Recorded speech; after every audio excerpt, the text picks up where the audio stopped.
여러분 안녕하십니까? 여수 MBC 뉴스데스크입니다. 요즘 농촌에서는 아열대 과일을 소득작물로 재배하는 게 하나의 추세가 됐습니다. 광양에서는 미니 작물에 이어 이색 교배 작물 재배가 시도되고 있습니다. 박민주 기자가 취재했습니다. 작은 고추처럼 생긴 미니 파프리카. 일반 파프리카보다 크기가 작은 게 특징입니다. 미니 파프리카는 고급 식재료로 알려지면서 올해 수출길에 올랐습니다. 광양의 또 다른 농장. 이곳은 미니 파프리카와 토마토를 교배한 애플토마토가 시험 재배되고 있습니다. 애플토마토는 일반 방울토마토와는 달리 노란색과 주황색 빛을 띱니다. 표면도 파프리카처럼 굴곡이 있어 식감이 뛰어나지만 아직까지는 판로가 고민입니다. 과형은 파프리카와 흡사하지만 맛은 정말 당도 높은 토마토 맛이기 때문에 일반 사람들에게 알려지지 않았기 때문에 마케팅이라든지 또 판로라든지 그런 부분에서 애로사항이 있어서 자치단체도 새로운 작목 재배를 시도하고 있습니다. 선호도가 높은 아열대 과일 외에도 남아메리카가 원산지인 아보카도가 시험 재배되고 있습니다. 광양시는 자두와 살구를 교배한 플럼코트도 소득 작목으로 육성할 계획입니다. 내년에는 새로운 소득 과수로 플럼코트, 자두하고 살구하고 교배종인 플럼코트를 우리 지역에 좀 보급을 해보려고 하고 있습니다. 전남 동부권을 중심으로 새로운 소득 작목으로 떠오른 아열대 과일. 이색 작물이 농촌의 대체 경쟁 작물로 자리 잡을 수 있을지가 앞으로 관건입니다. MBC 뉴스 박민주입니다. 한국형 발사체 누리호의 시험 발사체가 오는 28일 오후 4시쯤 고흥 나로우주센터에서 발사됩니다. 과기정통부와 항우연은 지난달 부품 이상으로 연기했던 시험 발사를 앞두고 막바지 점검이 진행 중이며 잠정적으로 시험 발사의 성공 기준은 140초 이상 정상 연소하면서 비행하는 것으로 판단할 계획이라고 밝혔습니다.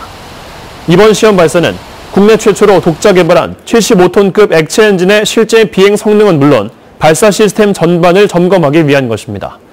과기정통부는 발사 당일 발사관리위원회에서 발사 시각을 최종 결정할 예정인데 28일 오후 4시 전후가 유력합니다. 국회 국방위원회에 배정된 여순사건 특별법안이 행정안전위원회로 이관될 전망입니다.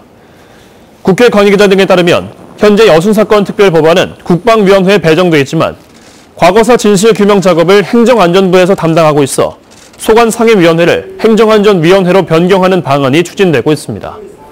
이와 관련해 양측 상임위원장들의 합의가 끝나 실무 절차가 이뤄지고 있으며 이르면 이달 안에 법안 이관이 이뤄질 것으로 보입니다. 한편 지금까지 발의된 여순사건 특별법안은 모두 4건이며 더불어민주당에서도 법안 발의를 준비하고 있습니다. 사소한 장난으로도 아이들은 언제 어떻게 사고가 날 줄 모릅니다. 학교폭력대책자치위원회라는 제도가 있지만 가해자로 지목된 학생 역시 보호해야 하는 책임이 있는 학교에서 고민이 커지고 있습니다. 김진선 기자가 보도합니다. 이달 초 진도의 한 중학교 복도입니다. 2학년 남학생이 친구들을 찌르거나 잡아당기는 등 짓궂은 장난을 칩니다. 또 다른 학생에게 발을 거는 순간 학생이 넘어지며 벽에 머리를 부딪힙니다. 피해 학생은 머리뼈가 골절됐고 전치 4주, 이후 6개월의 관찰이 필요하다는 소견을 받았습니다.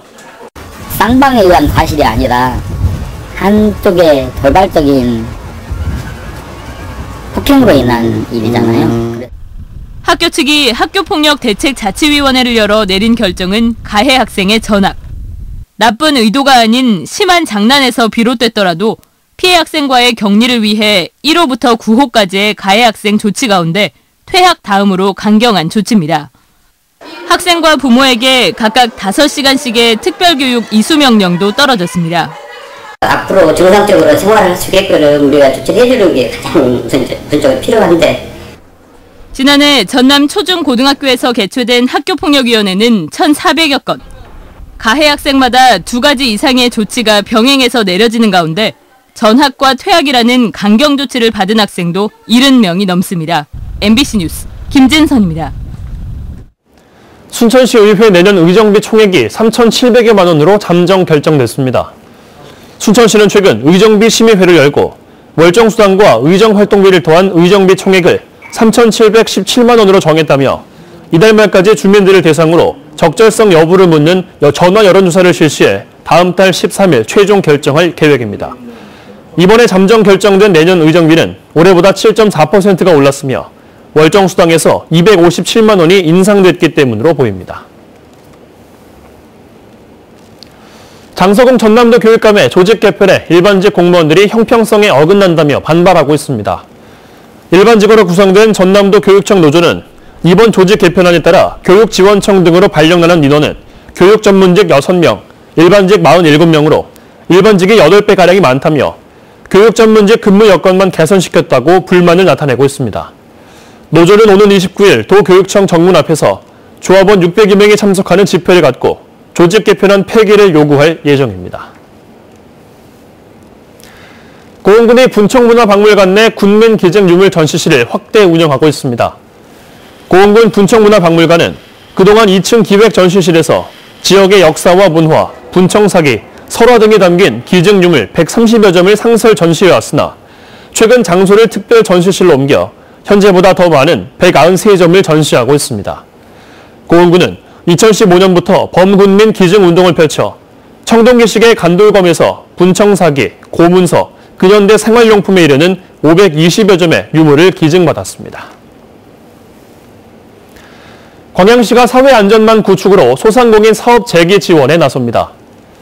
광양시는 지역 내 소상공인들의 폐업 등으로 중단된 사업의 재개를 위해 사회안전망 구축의 하나로 내년부터 생계 안정과 사업 재개를 돕는 노란우산 공제 가입비와 시설 개선비 지원 사업을 추진할 계획입니다. 지난 2016년 말 기준 광양 지역 10인 미만 소상공인은 9,152개소로 2만 7천여 명이 경제활동을 하고 있습니다.